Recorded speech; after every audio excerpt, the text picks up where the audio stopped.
नीला झंडा, हाथी निशान और जय भीम जय भारत का नारा जहन में बहुजन समाज पार्टी का ख्याल पैदा करता है।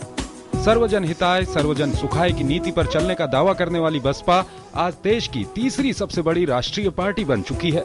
सदियों से सताए दबाए गए, शोषित, वंचित और उपेक्षित लोगों के आंदोलन का नतीजा है बहुजन समाज पार्टी। बसपा के उभार ने शोषितों, वंचितों का न सिर्फ मनोबल बढ़ाया बल्कि उनमें एक नई चेतना का संचार भी किया ताकि वो अपने हकों के साथ सिर उठाकर जी सकें। मौजूदा समय में बसपा बहुजन तबके के नेतृत्व और सशक्तिकरण की पहचान बन चुकी है। गौतम बुद्ध, महात्मा फूले, बाबा साहेब डॉक्टर अम्बेडकर और काशीराम आदि की विचारधारा वाली बसपा का कारवां मजबूती के साथ निरंतर आगे बढ़ रहा है।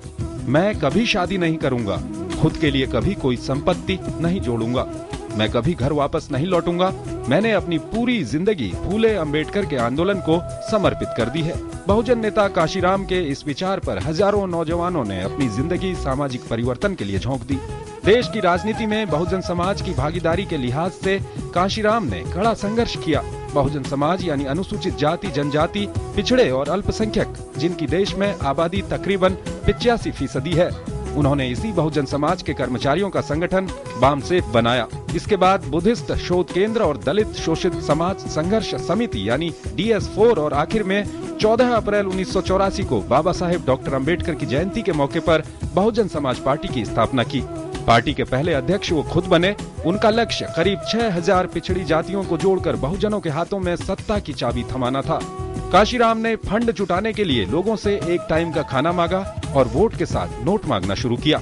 उनके पास संसाधनों की कमी थी लेकिन हाथों की नहीं। उन्होंने सैकड़ों पेंटरों की फौज तैयार कर दीवारों पर हाथी बनवाए। हाथ से हाथी बनाना आसान भी था और सस्ता भी। देश की राजनीति पर काशीराम की किताब चमचा युग ने खूब शोहरत बटोरी।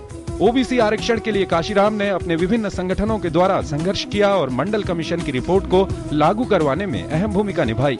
बसपा पहली बार 1984 के लोकसभा चुनाव में उतरी, लेकिन 3 सीटों के साथ खाता खुला 1989 के लोकसभा चुनाव में। इसके बाद मानो फिर पार्टी ने कभी पीछे मुड़कर नहीं देखा और 15वीं लोकसभा में ये संख्या बढ़कर जा पहुंची 21 सीट पर।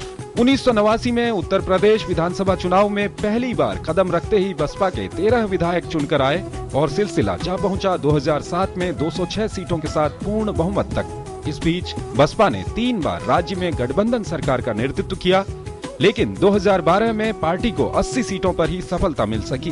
बहुजन वर्ग के हाथों में राजनीतिक विरासत सौंपकर 9 अक्टूबर 2006 को काशीराम हमेशा के लिए दुनिया को अलविदा कह गए। इस घटना के बाद साल 2007 में उत्तर प्रदेश की जनता ने बसपा को पूर्ण बहुमत के साथ सरकार बनाने का मौका दिया। बतौर मुख्यमंत्री मायावती ने बहुजन समाज के महापुरुषों को सम्मान देने के लिए उनके नाम पर बहुत से स्मारक, पार्क और विश्वविद्यालय खोले। हालांकि इन कामों से प्रदेश को एक नई पहचान तो मिली, साथ ही बसपा को कड़ी आलोचना का सामना भी करना पड़ा। लेकिन वहीं लोगों ने मायावती के कुशल और प्रभावी प्रशासन की तारीफ भी की। फिलहाल मायावती ही बसपा की राष्ट्रीय अध्यक्ष हैं और पार्टी का मिशन उनको देश का प्रधानमंत्री बनाना है।